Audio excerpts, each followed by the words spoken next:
This is Female Filmmakers Views on location.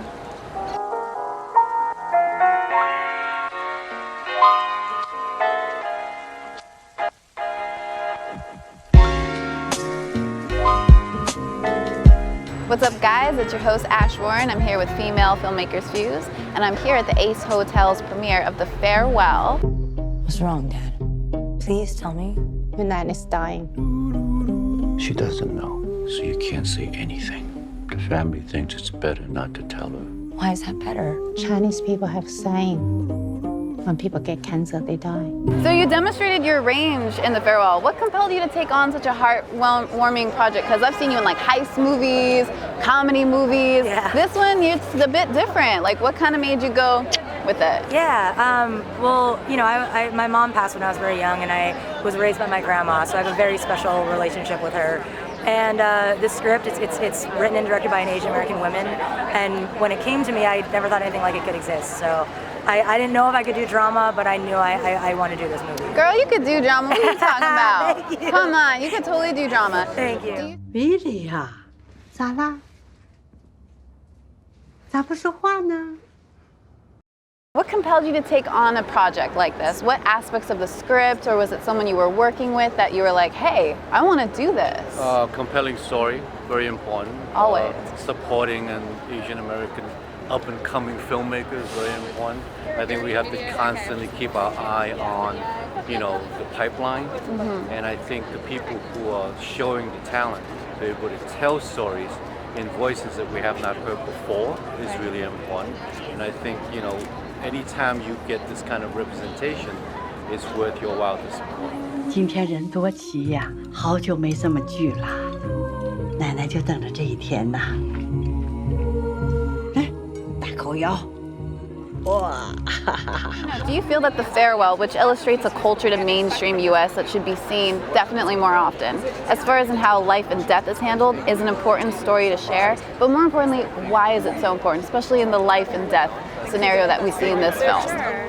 I think above everything else, it's about family and sort of how no matter where you are, how far apart you are, that connection is still there, even if it's across cultures and generations. And that's sort of the universal thing that we wanted to get across, and then using that to look at something as emotional as saying goodbye, death, things like that. She's dying. Can you be a little more sensitive? What do you want from me? To scream and cry like you? So congratulations on receiving the Vanguard Award tonight. How are you feeling, and what did you initially feel when they told you you were getting this? I mean, it's all been really surreal, so this is just adds to the surreal feeling of it all. I mean, I made a very specific and personal film about my family, and it's just really unbelievable that people are connecting with it, and I'm really honored that Sundance decided to honor me with this award. No, congratulations again. And I mean, what's the reception been like? I've been asking everyone, and I know it's very positive, but in your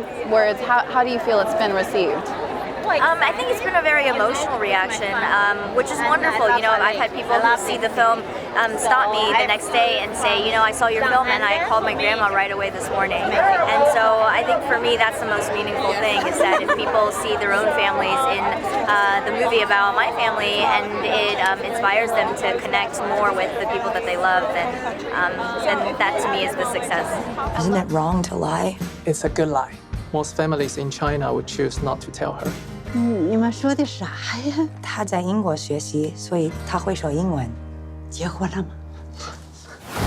Are you cool with working with an all-female cast and crew one day? Is that something you're like, this is totally amazing. Let's tell this story from this side of things. What do you think about that? It's interesting because I've had several opportunities now. It's kind of interesting too that the last time I worked with a woman writer-director was 2006.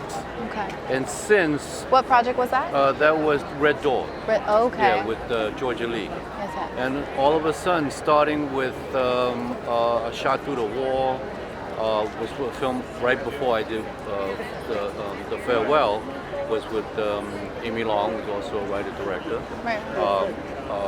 Lulu. And then I worked with Nikki Carroll, and on Mulan. So they're all, almost the entire creative team are women. So in the farewells, you know, our DP is a woman, Yes. you know, and you know our production designer also a woman, Young, and your costume designer Athena's also a woman. A lot of the producers are women, so it's really just I think it's about time. I think it's about time because there's a different sensibility. And I think we often work in such a male-dominated environment. I think it's a welcoming sight for me to see how well they work together and how the kind of expertise they bring to the set without a lot of fanfare, which I think is kind of neat, you know. And also I think that because our makeup was South Korean, Spanish, Mandarin speaking, and English, so the communication actually wasn't even a problem. So I thought maybe because women have a better handle on it. We might be onto something there. I'm telling you. I like think that. so. I like that. Do you see yourself working with more female filmmakers in the future? Or is that something you're trying desperately to be like, hey, this is what I'm looking for. Like, what can we get together? You know, kind of tell me your plan, if you will. I can't imagine a world where one doesn't work with a mixture of female and male directors. My first 3 directors in this business were females. And yeah, I mean, I want to work with awesome, passionate people, and I also want to give people a shot that they might not have had before. Whether that's a female or that's a minority, I want to help them. Since we're female filmmakers Fuse, do you have any advice for any of us female filmmakers? We are producers, directors, actors, singers ourselves. So do you have any advice for us that are still up and coming and trying to dig through those trenches? Because we definitely admire you, girl. Thank you. Thank you. Well, you know, it took me a really long time to get to a place where I was confident enough to actually fight for all the things that I believed in. And I just, you know, want to tell everyone who's fighting for their vision to hold on to their vision and not settle for compromises, because we need your voices out there. We need you to tell your stories.